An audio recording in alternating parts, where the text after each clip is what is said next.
What's up, guys? It's Carter, coming in from the conference room again. I actually got a office at the end of this month, so I'm gonna have a full content, video, audio setup. So for everyone watching on video on YouTube, on Facebook, or listening on the podcast, the quality of these is going to progressively get better as the month goes on. And I thought I'd do a shorter one today. I want to get into the business systems as the second most asked about topic, or I should say business processes, things about productivity and finance and systems and just scaling and growing. And one thing that I think is really interesting, this happened to me recently, and this continues to happen. I think that this is a big topic, and I think that this will be a huge topic and a huge market over the next 3 to 5 years, as the younger generation gets into the workforce and as they kind of assume new roles, is this idea of motivation and habits and habit creation.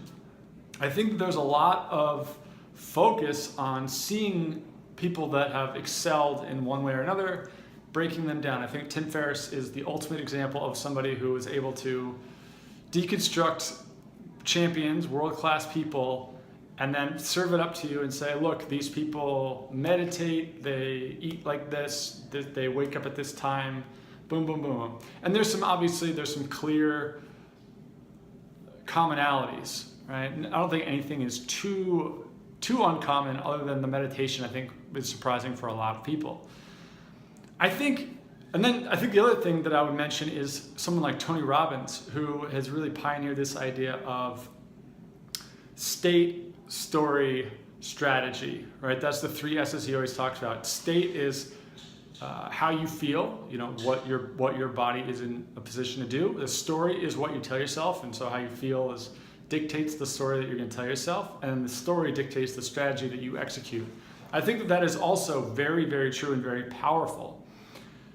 With all of this wrapped up, I think that the missing link, at least what I've found, and I see this in so many people, is this idea that we're all still human and we're all still emotion. And I think that the people who know me, especially the people that know me in my personal life, would agree that I'm pretty disciplined. I have a unique ability to be able to do what I want, do what I think is the right thing to do, or do what I want to do versus what I feel like doing, especially when it comes to my health, or when it comes to work, or whatever it may be. But it's not always like that, and I think it's taken a lot of years to get to that point using some of these very similar techniques. But what really dawned on me a couple weeks ago is the idea that you can create systems in your life. You don't necessarily have to focus on yourself all the time. Okay, systems are just a way to outsource, not necessarily your effort, but they're a way to outsource your emotions. And I think that this has been one of the biggest breakthroughs for myself, and that one thing that I continue to work on over and over and over again. So instead of thinking about building habits, which is what the popular nomenclature on is, I think about how do I build systems for my life? How do I build personalized systems? Now, let me give you a few examples.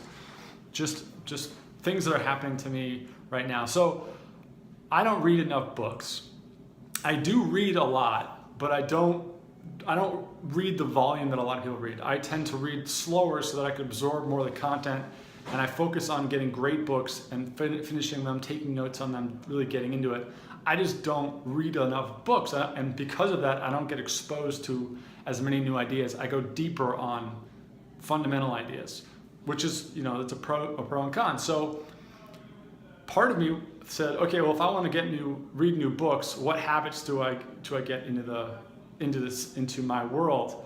And the obvious is, all right, well, read 10 pages a day, and then it's read 20 pages a day, or set aside some time, or whatever it may be. Get accountable. Do all the things that people rely on for habits.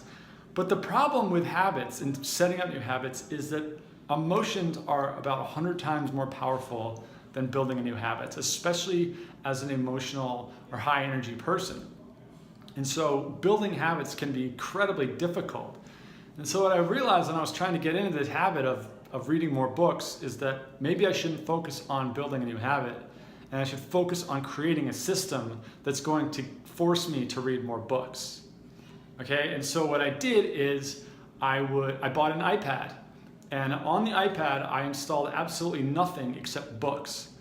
And I put the iPad on this. I have in my living room, there's very little furniture. There's a couch, a painting, and then there's a mattress on the floor, and everything else is just hardwood floor. And there's a TV in the corner, and then there's a bookshelf. But that's it. And there's all this open room. And so the only thing that's in there every morning or at night is my iPad and a book next to it. So there's nothing else I can really do. And I pick up that iPad, and I can't surf around. I can't check social media. I can't do anything. All I can do is read. And that creates a way to mitigate my emotional response, right? It's not about, okay, well, every day at 5 p.m. I'm going to go and I'm going to read 10 pages, because often you don't even get to that point. I made it so that I can't do anything else. I have to go in. This is part of the system of my day now. It's another example of this is if you spend time picking out clothes in the morning. I think that men and women differ in this to a certain extent, but I think it's true for everybody. Where if you set up a system where you have like what Zuckerberg and Steve Jobs do, like every day I have the exact same t-shirts. You guys notice that I wear like the same 5 t-shirts on all my videos, in all my presentations, in all my seminars. Like everything is the same, and it's not because I'm trying to prove a point or look a certain way. It's just that I only own like 7 things, because that makes it so much easier for me to just walk in, grab what I want, put it on, and I'm out the door. This isn't for everybody, but this is this idea of creating systems which then lead to habits, as opposed to trying to force, like mold your mind to then create the habits. Molding your mind and changing who you are, changing how you feel is so difficult to do. I think especially as we get into this technological age. However, building systems, building situations where you do not have a choice. It doesn't matter how you feel, you just have to do the thing. That's how you really create habits. I think that this was ingrained in me by competitive athletics, specifically through swimming, by learning how to get over how you feel to get things done. But I've also realized that we live in a world with convenience and things that are designed to make you feel better, like make it easier to feel good. So you don't have to break how you feel. You get it faster and cheaper and easier all the time. And so because of that, you have to create systems to create the habits. So if you look at your life and when you bullet out your 3, 6, 12-month goals and you set up your vision boards, which I would encourage you to do all of these things, which I'll talk about in further videos. But if there's something that you want in the future, if you want to be healthier, happier, richer, anything, and you can put a measurable goal on it. Like for myself, I want to read 6 books by the end of the year. I have the books either purchased or on my iPad. I know what the books are. I know by December 31st, that's what I want done. You can set up systems to make that happen. You can back it into being like, well, I got to create these habits, but then you got to take it a step further and say, well, I got to create systems that create the habits. Okay, you got to audit your day, and then you got to remove the stuff that could lead yourself to feeling something that is not conducive to what you want. You cannot rely on yourself. You cannot rely on your own willpower. It doesn't work. You could have a 9-step checklist of what you do in the morning, and it is so unbelievably difficult to keep that going for the length necessary to make it a habit, unless you have a system, like unless you have a coach like bearing down on you, unless you have massive accountability. You need a system in place that forces you to do it, because you cannot rely on yourself. The reason I'm talking about this at length for almost 10 minutes is because I think that in the app business, or in the digital marketing business, in the online world, it tends to attract emotional people. That's why we're in this, is because we have all felt a lot of emotions. We are not necessarily even Steven types. Those people tend not to go and become entrepreneurs unless it's like a matter of, well, I got nothing else to do. This is just interesting. This is kind of a hobby of mine. But on the whole, we are a community of emotional people, and that's what makes us so special. That's what makes us like a tribe in a lot of ways. But because we're emotional, we also need to realize that while that's our biggest gift, it can be our Achilles heel as well. And if we want to get out, if we want to get to the next level, we need to learn how to outsource the down parts of that peak and valley. And that all happens through systems. So if nothing else, I would encourage you to go home today, tonight, tomorrow morning, whenever, and look and just audit your day, audit your morning. And instead of thinking about, well, what is Arnold Schwarzenegger doing? Or what is Tim Ferriss doing? Or what is Josh Waitzkin doing? Or any of these top guys, like what are they doing in the morning? Ask yourself, okay, well, let's say I wanted to meditate more. Over the course of a week, what are the actions that lead up to me not feeling like I'm in a mood to meditate, and then you don't because you don't feel like it? What causes all those emotions? Right? For some people, it's they check their email and they got a bad email and it sets off this whole string of negative emotions. It could be you check your Facebook first thing in the morning and that triggers something.